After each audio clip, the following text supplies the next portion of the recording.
Hey everybody, I'm here in Birmingham, UK with James Laney of Laney. Thank you for joining me in the video. Pleasure, good to be here. Yeah, it's truly wonderful to be here in amongst all this history and moving forward with Laney as well.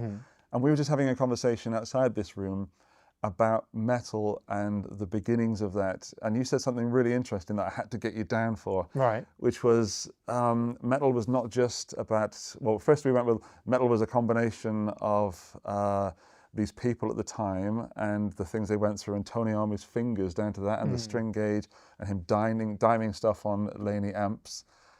But you also said it's about the place that you grew up. Yeah. Well, not that I grew up, but certainly my dad and Tony grew up, you know.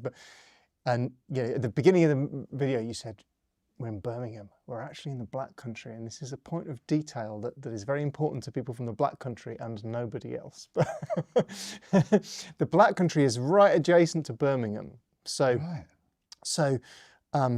it's called the Black Country because it was the sort of industrial heartland of Britain at the time. And it was called the Black Country because the sky was black because of soot. That's where the name comes from. Didn't know that.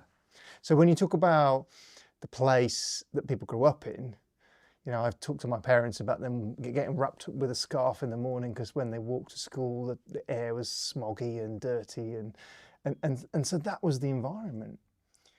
Tony is Birmingham, by the way, so we're Black Country and Tony's Birmingham. So these are points of detail that matter a lot to certain people.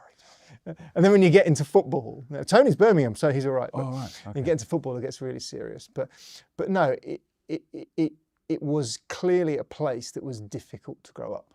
And so the black sky of the Black Country and the sort of post-war era of Birmingham, which is, if you go to Birmingham now, it's a very nice place, lots of new stores and new buildings and, you know, nice place, you know, comparatively speaking anyway. But it was I think quite a tough place to grow up. And what I always say is that you kind of, you know, think about the Beach Boys. Right? When you think about the Beach Boys, you kind of know where they come from, right? So think about Black Sabbath. Right. You kind of know where they come from.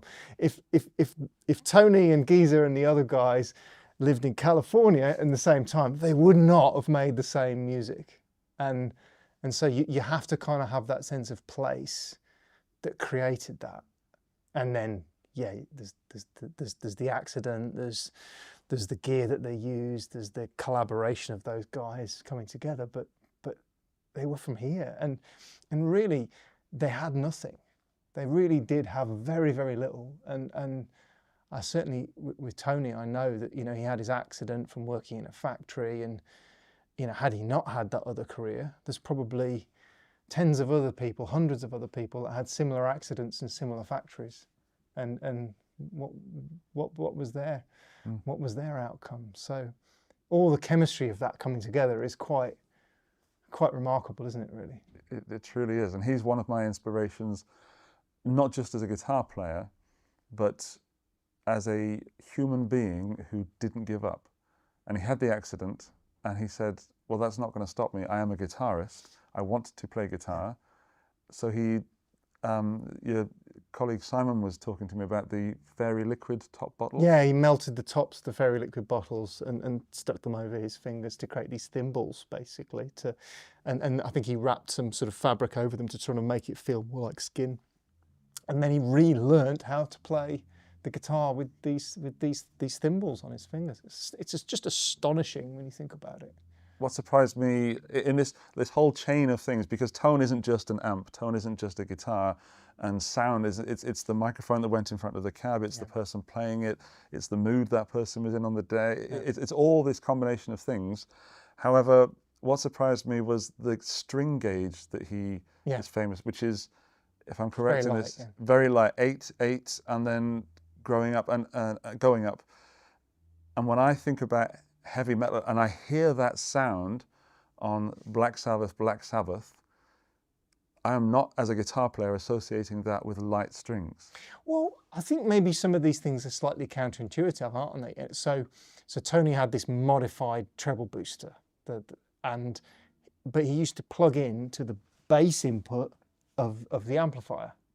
So he's going into the bass input, because all these amplifiers originally were guitar bass, or even guitar bass and organ, I remember from the original catalogue, because everybody just had an amp with 100 or so watts in it and a cabinet. And then so he plugged into the bass channel, and then he got a treble booster. So again, that sounds completely counterintuitive, just like light strings and heavy playing is completely, but so it's like an alchemy, isn't it? Those weird variables coming together made something that was different. And I don't think there's anybody quite done it in the same way ever since. And maybe that's why it resonates so much with people. I think it does. I think life is easier these days, and getting gear, getting sounds is easier these days. I mean, I have a pedal over there that's got tone captures in it, and it's this big, and it sounds phenomenal. We can go into the whole debate about, you know, the closeness to that and a tube amp, but it does sound, and I guess especially to the average listener, non-guitarist, sounds like guitar music. And then you've got, like, to bring in one of your new products, this Lionheart loud pedal, the Tom Quayle signature model. That's an amp. Yeah. And it's, I saw you carry that over, and you said it was weighted on the one side, really heavy because of transformers and things. That I can carry it this way.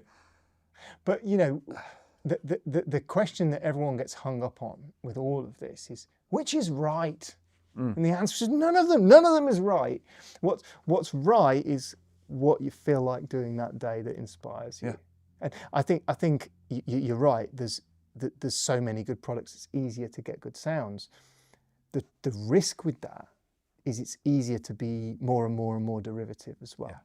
So what I think we should all embrace in this industry, why the stuff that you do and the guys here today do is interesting, is it's all about the fact that, well, we don't stand still. Because you could probably make an argument to say, good opportunities to make guitar sound, completed. Don't need any more. Good electric guitars, completed. Don't need any more. Just buy the ones that already exist.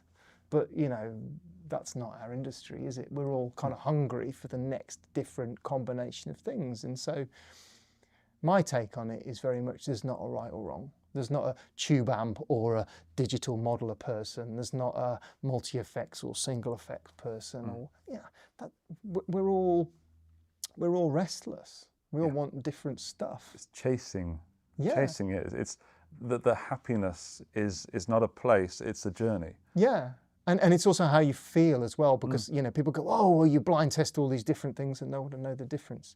Well, maybe, but also when you've got that particular green pedal or that particular amp or whatever it is, it makes you feel a certain way, and you react to that. And as a creative experience, that's what we should be embracing. You know, and I think, so the idea of, well, everything is now digital and everything is better, so don't bother with it.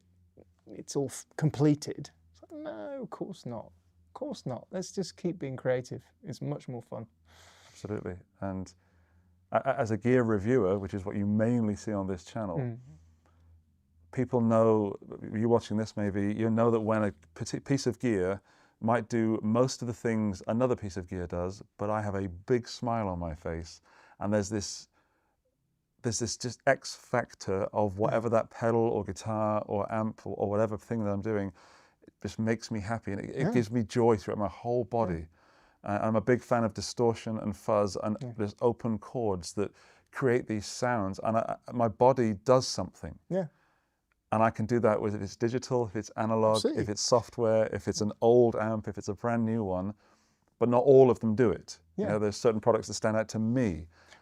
Also, some of them do it on different days, probably. And again, isn't that part of the beauty of it? That today I'm inspired to play this guitar, and I pick the same guitar up the next day, and it just doesn't feel the same. And then I'm going to use this, I'm going to use that, I'm going to change that, I'm going to rip all the pedals off the pedal board and stick them back together in a different order. Brilliant. It's creative, it's restless. And if you go all the way back full circle to what you're talking about with Tony, Tony's still restless. Tony's still trying different sounds. The guy who invented the whole damn lot is still creative, because, well, so he should be.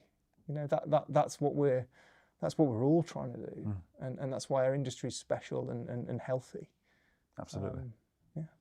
Yeah. Well, thank you, James. It's been an absolute pleasure talking to you and to getting be those tingles, you know, from being one step away from Tony and seeing these type of amps and seeing the amp that you have upstairs that is the amp.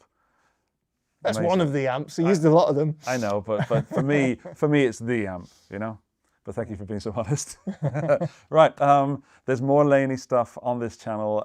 Go and see it in the playlist and let me know what you think in the comments. And also tell me what you think Black Sabbath's best album was. Let's start a little bit of a fire. Yeah, great. Thank you, James. Thank Goodbye. you.